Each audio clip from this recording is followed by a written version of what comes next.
Parents, we will often spend thousands of dollars on sleep training consultants, read dozens of conflicting books, and just lose countless hours of sleep trying to avoid traumatizing our kids. Oh, absolutely. The anxiety is everywhere. Right. You probably know the exact feeling.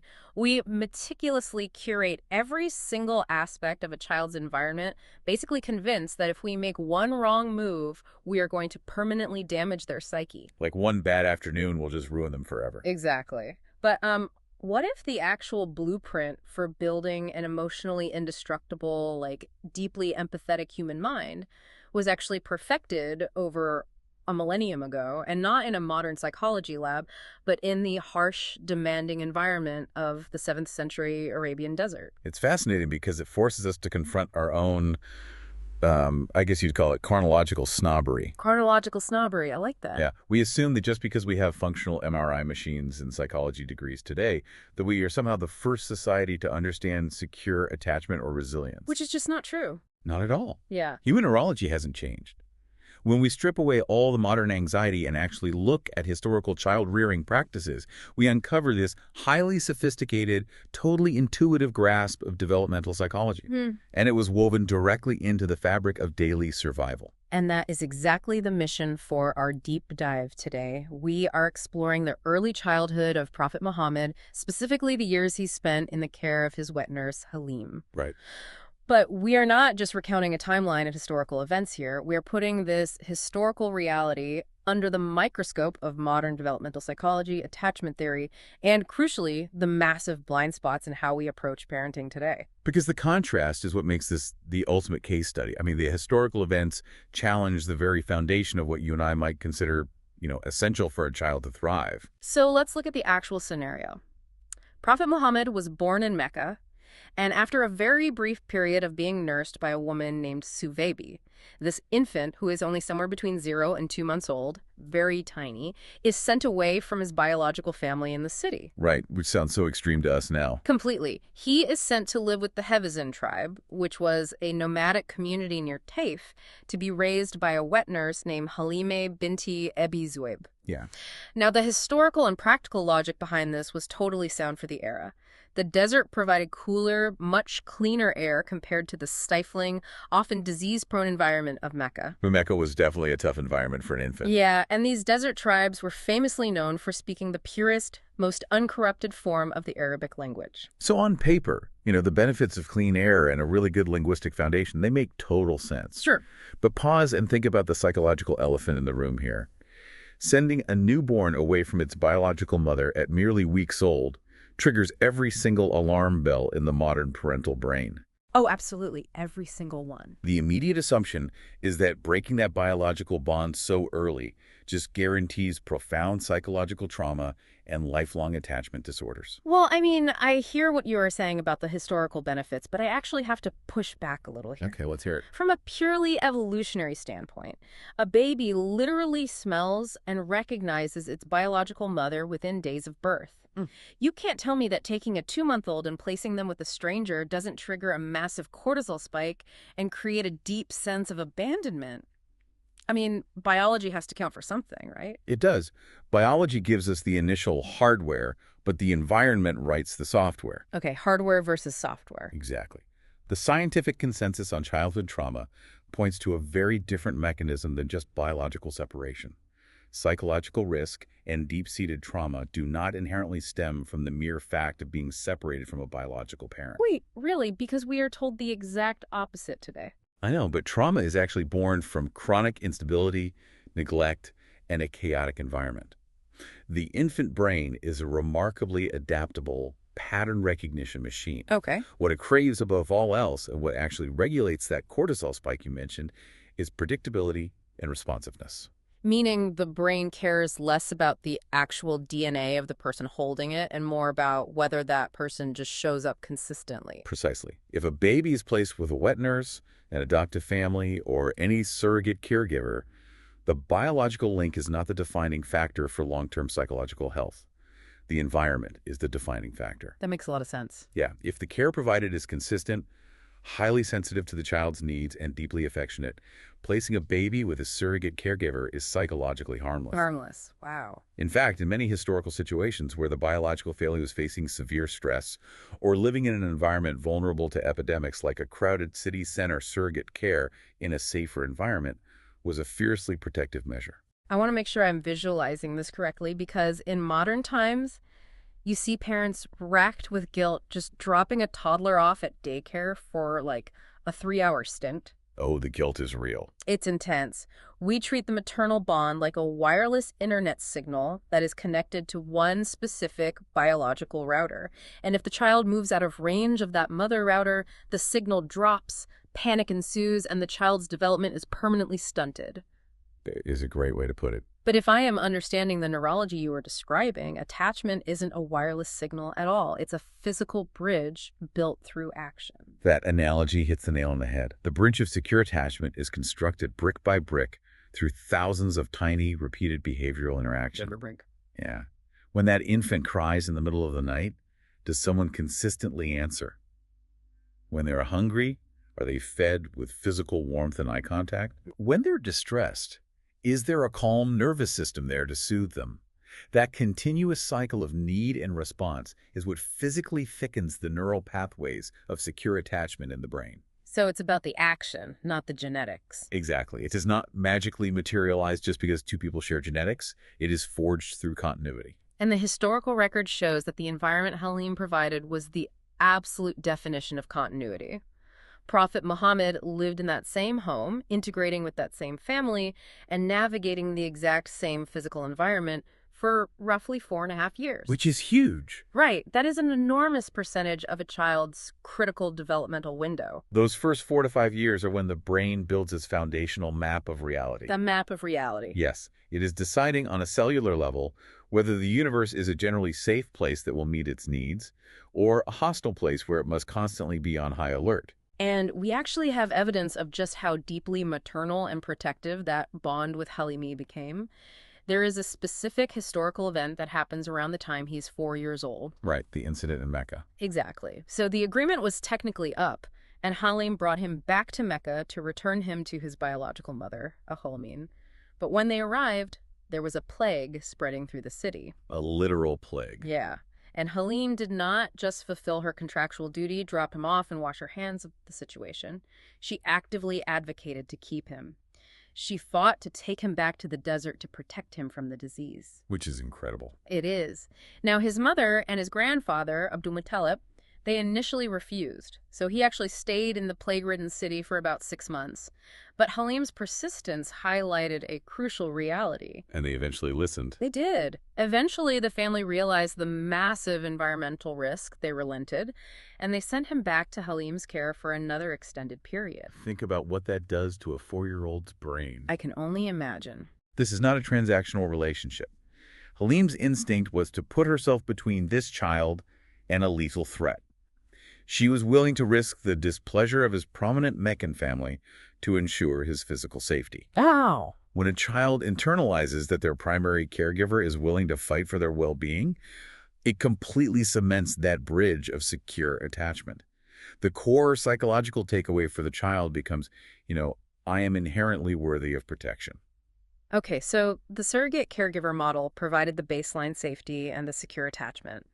But surviving isn't the same as thriving. Definitely not. I want to look at the actual mechanics of his daily life, because living in a harsh desert doesn't immediately sound like a recipe for a balanced, sophisticated mind. No, it sounds exhausting. Right. He was living in a household with Halim, her husband Harris, and their children, his foster siblings Abdullah, Unisi, and Shema. Okay. They weren't wealthy. He grew up actively herding sheep alongside these other children in a very rigorous, simple environment. See, we often equate a quote-unquote good childhood with a comfortable childhood. Which makes sense on the surface. But from a developmental perspective, that specific communal, rigorous environment is an absolute goldmine for psychological growth. Really? A gold mine? But absolutely. The robust physical development from an active outdoor life and the complex language acquisition, those are the obvious benefits. Yeah. But the hidden genius of this lifestyle is how it forces the rapid development of profound social resilience and emotional regulation. Okay, explain the mechanism there. How does herding sheep and living in a tent translate to advanced emotional regulation? Because today, if we want our kids to be emotionally intelligent, we send them to specialized mindfulness camps. We do, but it actually comes down to forced decentering. Forced decentering. Yeah. When a child is given a vital responsibility, like tending to a flock of sheep, they are tasked with anticipating the needs of a living creature that cannot speak to them. Oh, wow. Picture this. You are 5 years old, you are hot, you are tired, you want to stop and play. But you cannot, because the sheep need water or they need protection from a predator. You can't just quit. No. You are forced, on a daily basis, to delay your own immediate gratification for the good of the group. So you literally have to exercise the mental muscle of putting your own impulses on hold. Yes. And that maps perfectly onto human empathy. You cannot survive in a tight-knit, interdependent desert community if you are entirely self-centered. Because everyone relies on everyone else. Exactly. You learn to read nonverbal cues. You learn to recognize your own frustration and manage it, because throwing a tantrum in the middle of the desert accomplishes nothing. The sheep don't care if you're upset. They really don't. True self-confidence does not come from an adult constantly telling a child they are special. It comes from the child experiencing their own competence. It comes from knowing they contribute real, tangible value to their family's survival. Which brings up a fascinating point about how his value is perceived in that specific household. The historical texts provide a direct quote from Halim. Speaking about the child, she said, "By God, the Almighty has always increased his goodness and blessings upon us because of him." That quote is so telling. It reveals the psychological bedrock of his upbringing. How so? Well, he was growing up in an environment where he was made to feel inherently deeply valuable. His very presence was viewed as a blessing to the household, completely separate from his labor or what he could do for them. Just for existing. Exactly. When a child feels that they bring joy simply by existing, they do not have to perform, they don't have to mask their true selves or develop neurotic perfectionism to earn love. They internalize a deep, unshakable sense of foundational worth. I love that concept, but this is exactly where we hit the core conflict of our deep dive today. The modern conflict. Yes, feeling valued is critical. But there's a massive, incredibly dangerous chasm between a child feeling valued and a child feeling spoiled. And I think this is where modern parenting has completely lost the plot. The modern parenting trap of limitless love. Let's lay out the historical reality first to show the stark contrast. The sources are very explicit about this detail. Despite being deeply loved, considered a literal blessing from God, and highly valued by Halim and her family, Prophet Muhammad was not subjected to limitless, unbalanced love. He wasn't the center of the universe. Exactly. He was not placed on a pedestal. He was not given special treatment over Abdullah, Unasi, or Shema. He herded the sheep just like they did. He ate the exact same food they ate. He was treated as an equal, integrated part of the family ecosystem rather than the sun that the entire household orbited around. And that balance is the absolute pinnacle of healthy child rearing. Really? Yes. Today, we are witnessing an absolute epidemic of the opposite approach. We see highly anxious, well-meaning parents who equate good parenting with providing boundless, completely unboundaried affection and attention. Unboundary, that's a strong word. It is, because they mistakenly believe that to show a child they are deeply loved, they must act as a human snowplow, just removing every single ounce of friction, discomfort, or boredom from that child's life. Okay, think about how often you step in to fix a minor problem for a child in your life. Like, a toddler drops a toy and you sprint across the room to pick it up before they even register they lost it. All the time. Or a teenager gets a bad grade and the parent immediately emails the teacher to argue about it instead of making the teenager study harder. We do this because we think we are being loving. But if we look at the neurology, we're doing a profound disservice, aren't we? It is a catastrophic disservice. When you remove friction, you prevent the brain from building stress tolerance pathways. Okay, explain that. Think of the parent as an emotional exoskeleton. If the parent is constantly bearing the weight of every minor struggle, the child's internal emotional skeleton never actually calcifies. They never develop what psychologists call frustration tolerance. Frustration tolerance. Let's unpack that because it sounds like a corporate buzzword, but it's actually a biological mechanism. It is. Frustration tolerance is simply the brain's ability to remain regulated when things don't go your way. When a child is raised with limitless love, where they are the uncontested center of the household, where rules miraculously bend for them, where they never have to share attention, food, or resources equally with siblings that muscle completely atrophies. Because they never have to use it. Exactly. They become highly egocentric. They form a distorted, highly unrealistic perception of themselves and their actual level of importance in the wider world. Because reality is not going to treat them like the center of the universe. I mean, if you take a child whose parents have accommodated their every whim and drop them into a kindergarten classroom with 20 other kids, or eventually into a corporate office or a marriage, they're going to crash against reality hard. Oh, they crash incredibly hard. The long-term damage of limitless love is severe. Let's trace this into adulthood. Okay. When life inevitably denies them what they want, and the universe guarantees it will, because the universe does not care about your ego, they literally lack the neurological pathways to process that disappointment. Because they were snowplowed. Yes. Because their parents never required them to wait or to consider the needs of a sibling first. They are blind to the needs of anyone around them. They react incredibly poorly to even constructive criticism because any critique shatters the fragile, artificially inflated self-image their parents build for them. So these are the adults who completely fly off the handle at a barista because their oat milk latte is lukewarm. Precisely. Or the coworkers who throw a tantrum when they don't get the promotion they feel entitled to. Yes.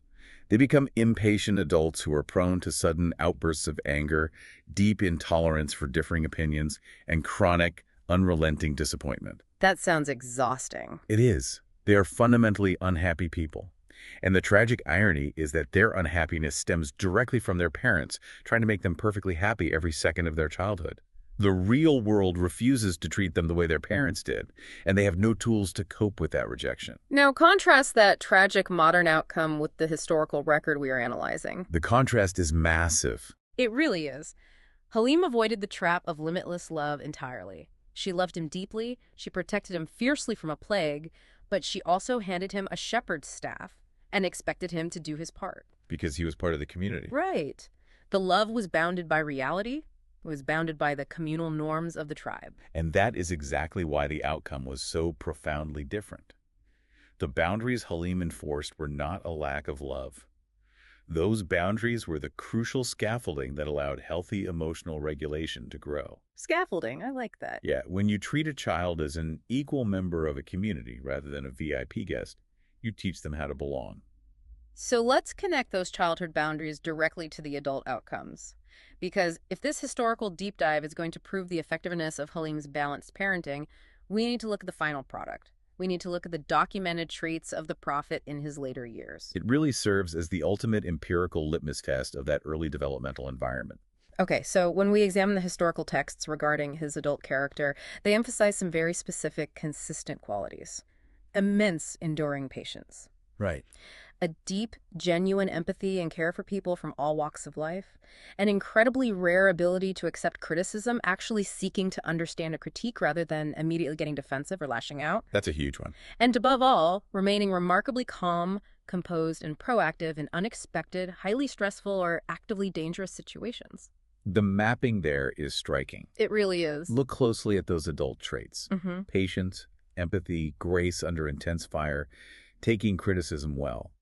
Those characteristics are the exact mirror image inverse of the symptoms of limitless love we just diagnosed. It is a perfect one-to-one reversal. It truly is. The child raised with endless, unboundaried indulgence predictably becomes the impatient, angry, emotionally fragile adult. Conversely, the child raised with secure attachment, knowing they are inherently valued and protected, but who is simultaneously held to firm emotional boundaries, given real responsibilities, and treated as an equal among peers, becomes the resilient, empathetic, patient adult. It's all about that balance. Exactly. Right. This historical narrative is the ultimate proof that biology is not destiny when it comes to early care.